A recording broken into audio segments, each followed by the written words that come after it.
Eccoci mister, come diceva il suo collega, una partita rocambolesca, un 2-0 che sembrava portarsi il Portogallo a una vittoria facile, rimessa in gioco poi pareggiata all'ultimo minuto in recupero del primo tempo e poi sembrava fatta vostra quando siete andati in vantaggio. Aver subito poi il pareggio in questa maniera le lascia un po' di amaro in bocca? No, assolutamente no, siamo partiti male. I primi 10 minuti mi hanno concesso troppo, partiti a rilento, quindi sicuramente bisogna lavorarci e cambiare l'approccio alla partita, dopo abbiamo giocato da squadra. Perché voi venivate da un 2-0 in casa contro il Pitergina e essere sotto di un 2-0 magari c'era il pericolo che si molasse. No, io l'ho detto solo il risultato. Abbiamo giocato bene, per me il primo tempo abbiamo fatto benissimo, abbiamo creato 4-5 palle gol che non siamo riusciti a fare. La squadra più esperta sono riusciti due volte, ha fatto un gol, però sicuramente mi ha fatto una buonissima partita.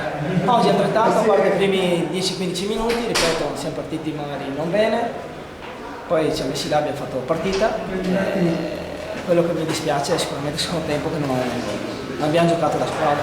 Nel senso anche per voi il caldo quanto... un po' più, eravamo uno in più e dovevamo gestirla meglio.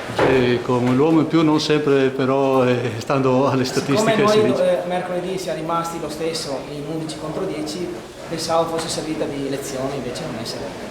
E bisognerà lavorare anche qui.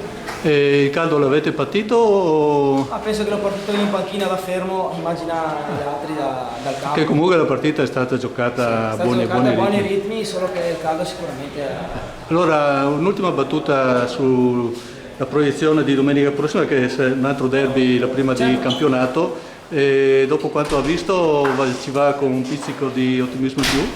No, non è che non è ottimismo, è che cerchiamo di imporre il nostro gioco e fare le nostre cose ogni domenica, quindi domenica su 3 punti e cerchiamo di far meglio che si può, cercare di prendere più o 3 o quello che sarà, insomma, ma mentalmente bisogna cercare di prendere 3 punti, che sia il Porto su Maga, che sia... E la giocate con tutti? Dobbiamo cercare di giocarcela ogni domenica, perché noi lavoriamo un'altra settimana per la domenica, quindi noi pensiamo a sta domenica. Grazie.